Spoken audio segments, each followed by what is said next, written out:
Welcome back, viewers at home. Tonight we have the pleasure of speaking with an incredible guest, Salome Portia Malowa. Now, she is the founder and sole owner of I believe the organization is called a Fototse Wellness. Now, it's actually a consultant, a company dedicated to providing holistic psychosocial support to individuals, families, and organizations. Now, with over 14 years of experience as a social worker and expertise in a wide range of wellness services, Salome is well versed in facilitating meaningful change through counseling, training, and development. As we focus on wellness this evening, we dive into the crucial topic of trauma debriefing. Now, trauma affects countless people within their personal lives and that of workplaces. Now, for more on this, I am joined by Salome herself. Good evening and welcome to INX Prime.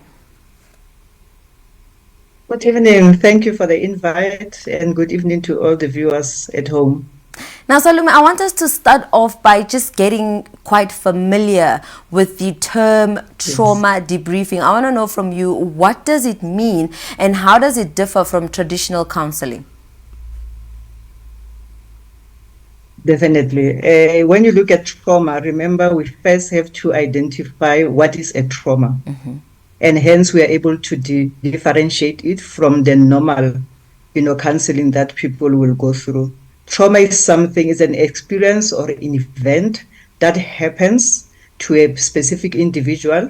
It can be through car hijack, it can be rape, it can be housebreaking. That's events of trauma.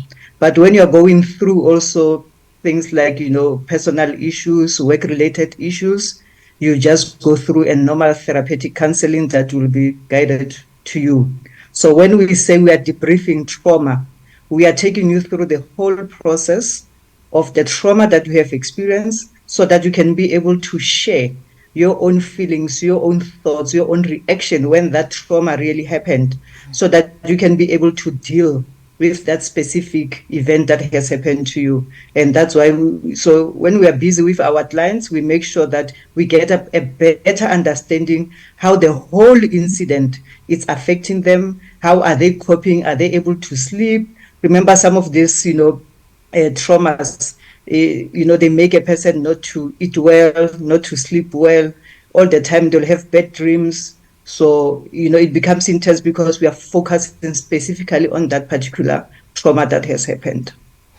Now, Salome, how does then your establishment approach trauma debriefing, especially when working with individuals and groups who have experienced intense emotional as well as psychological distress?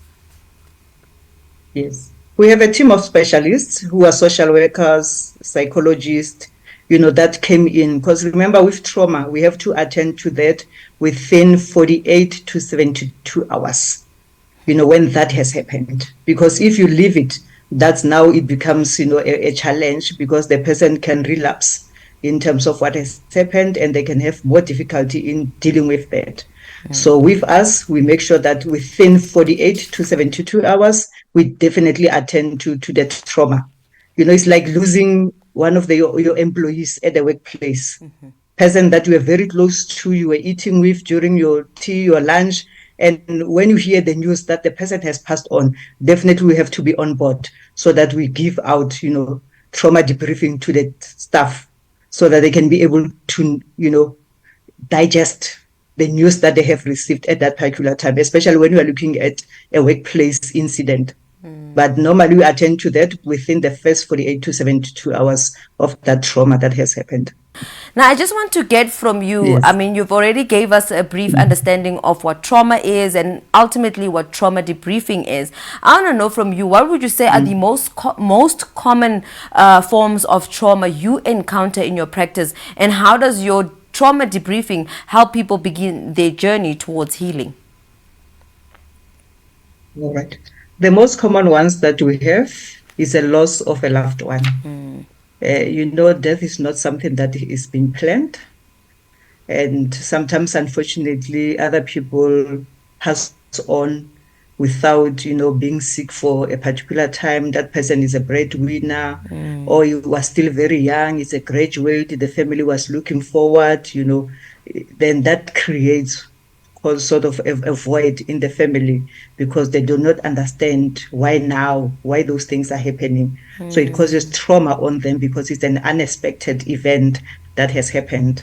And one of the other things that is also a pandemic in South Africa is our sexual assault cases, because that's one of the things that we receive, especially with our young girls. Others, you find that they were just virgins and, they lost their virginity through sexual assault, which we normally say, which is rape. And, those are some of the things because the person loses their identity and it becomes difficult to even have trust amongst males around them. Remember this, they have fathers, they have brothers, they have, cousins. They won't be able to cope and deal around, the male figures.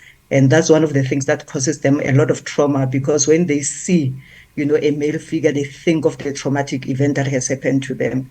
And with the therapy that we give to them, we ensure that they must be able to distinguish between the perpetrator and the family members or the people that are close to them of the same sex, so that they can be able to know how they can be able to be assisted. Because remember, if it's your child, you are a father, you still have to provide, psychological and, emotional support to your daughter.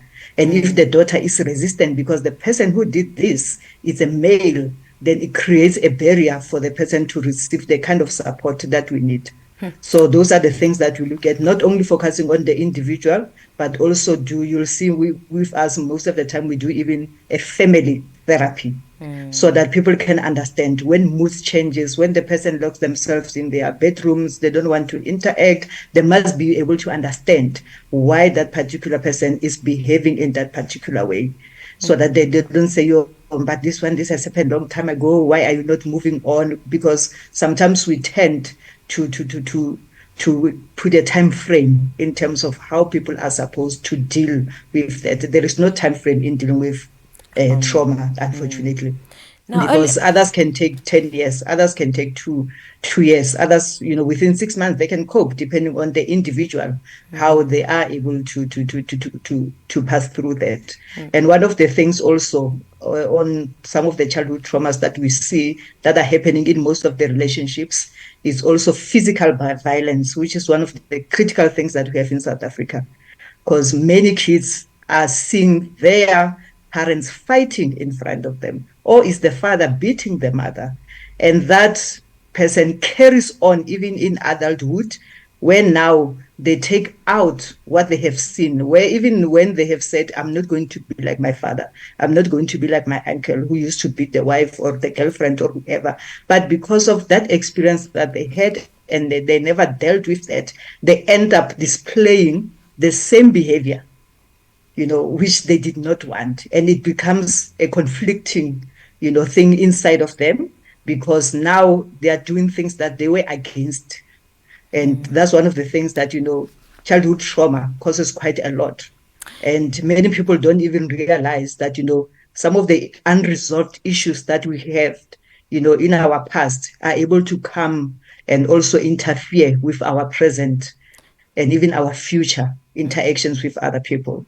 now, But Salome, I'm going to with the ask you a debriefing very that we loaded do, we question take the because person back to understand.